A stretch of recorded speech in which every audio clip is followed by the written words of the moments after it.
Two words have been prominent this morning: partial closure. And we're about to deal with that same two words again now in this conversation with Mr. Ademola Kuti, who is the Federal Controller of Works, Lagos State, on the partial closure of Lagos-Ibadan Expressway. Thanks for joining us. Thank you. Okay, please educate us about this partial closure. Well, I don't think that is the right word to use. But that's what you said in that report. You said there's going to be a partial. It's a diversion. Okay. You know, it's not different from what we've been doing. A lot of work have been done along that axis, you know, but the issue now is that we are moving towards the Lagos end. And this one became like when you are moving towards Lagos, you now realize that at least because of the population and a lot of activities within that axis. So, but then it has not been different from what we've been doing. So we are just diverting traffic just before the Kara Bridge. So the other side. So we intend to walk on the outbound for those who are coming into Lagos. Walk on that stretch immediately after that Kara Bridge up to Bega bus stop, about 600 meters. So you divert traffic before the Kara Bridge. You know, they will not enter that for those who are going into Ibadan. So one wing of the road is closed. So one wing of the road will now have to be reconstructed. And it's just a stretch of about 1.4 kilometers, that diversion. So, but then, coming out of Lagos, you maintain a two-lane.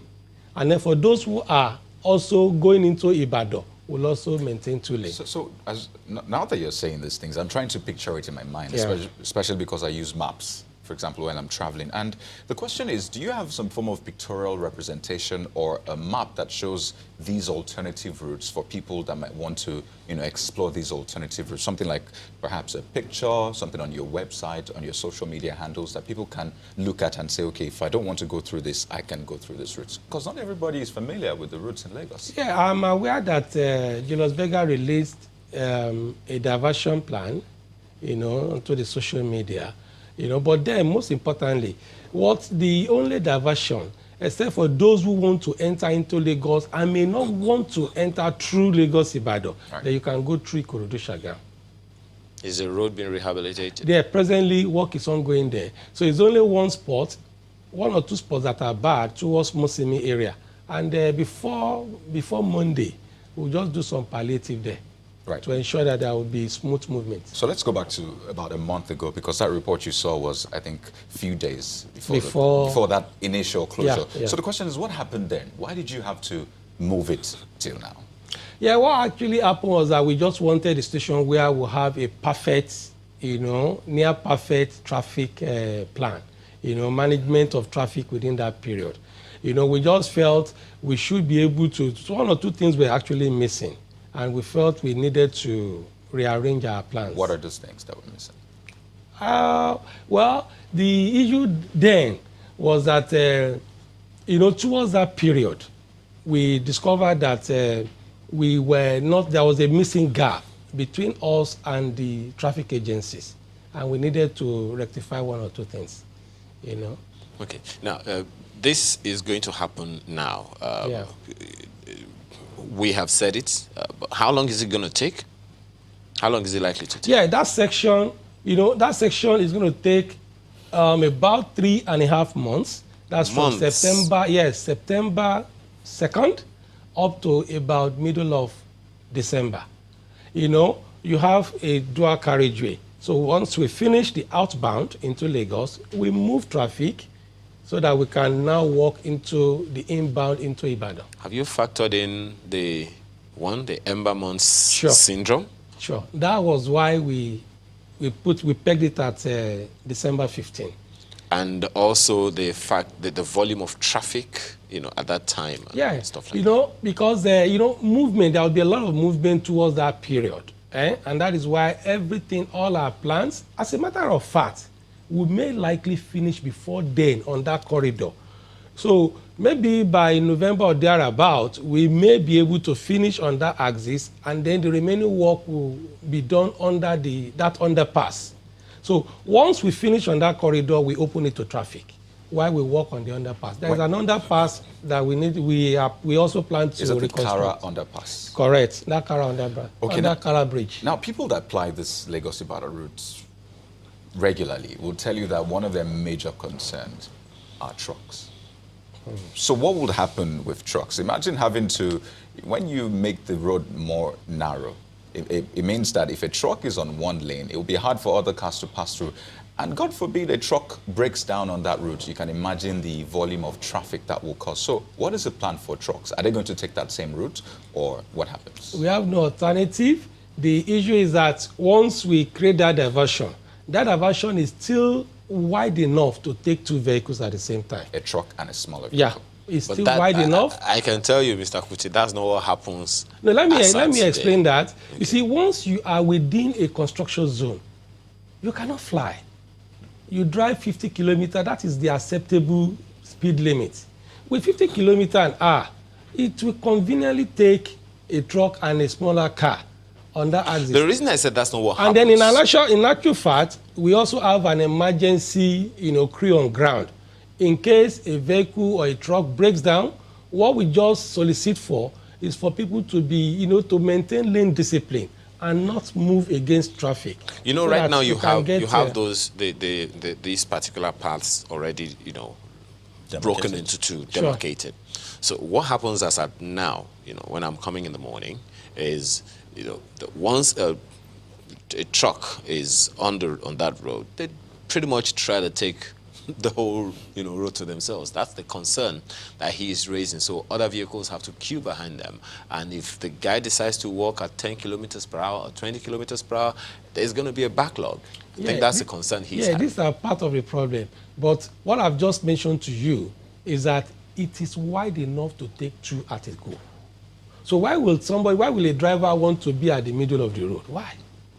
So it's wide enough to take two vehicles, a truck and a smaller vehicle, So once you move into Lagos, and then you move out of Lagos. So another question is synergy between the agencies that will be working together, because I know that this is going to be made, considering the volume of traffic comes into Lagos and out of Lagos. Lagos is the economic capital of the country, so it's understandable. So what are the agencies you're working with, and what is the level of synergy? Remembering that you said that you try to fix some synergy issues. So what are the agencies, and how is the level of synergy between you and those agencies? Yeah, right now we're working with Federal Road Safety. As a matter of fact, this morning I'll be having a meeting with the sector commanders of both Lagos and Ogun State. We're also working with Trace in Ogun State, as well as LASTMA in Lagos. In fact, the meeting we are also holding this morning the LASTMA Director of Operations will be in attendance. So we are working together, to collaborate and ensure that we have, and of course, their men will be fully on ground. 24 hours. They will be fully on ground. And then we are having emergency crew. Warning signals have been deployed, as you are approaching the diversion area, you'll see signals. And then for those who want to, what we just solicit for is for people to maintain lane discipline and then drive at 50 kilometers. You cannot fly under that condition. All the agencies will be on ground. And we are meeting. We'll also go to the diversion area this morning to be able to map out other strategies. Okay. We'll take a short break now, Mr. Kuti. We'll be right back to wrap this up. Stay with us. Federal Controller of Works in Lagos State, Mr. Adedamola Kuti, is still with us here. Now, many people are wondering, how long is it going to take to fix the entire stretch of the Lagos-Ibadan Expressway? Well, recall that when this project actually started in 2013, it was supposed to be a 4-year contract, 48 months. But by the time this administration came in, the government, in its wisdom, made up its mind to add up additional works, that were not part of the original contract.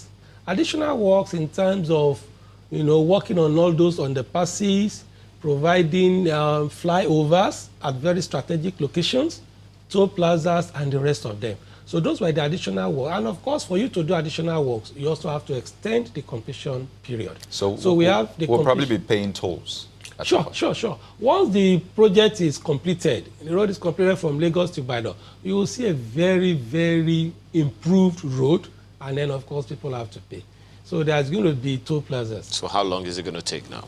Yeah, the project in about 2022, 2021, 2022, we should be off.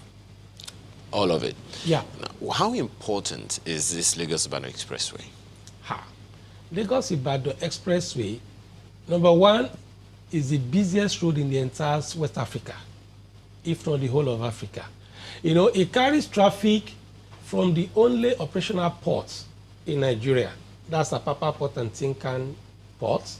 You know, move all the containers, and because right now, most of these things are being carried on the roads, and then it carries traffic from the port to all the 36 states of Nigeria, inclusive of the federal capital.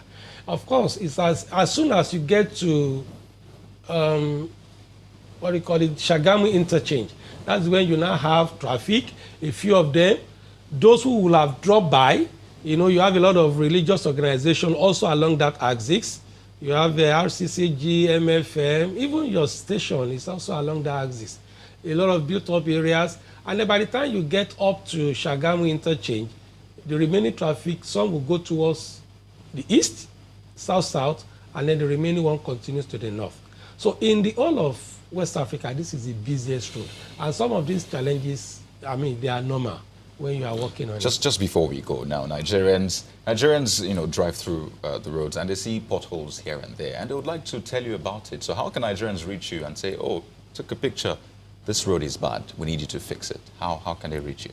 Oh, you mean on Lagos-Ibadan or other roads? Or other roads. Oh, yes. Other roads. Oh, we are fixing their... See, let me see this opportunity to also tell... No, I'm just saying if they want to reach you. Oh, the office is open, the Federal Ministry of Works. We have our office at Safa Balewa Square. And of course, a lot of people have been reaching us on mail and other means of communication. Right. We are reachable.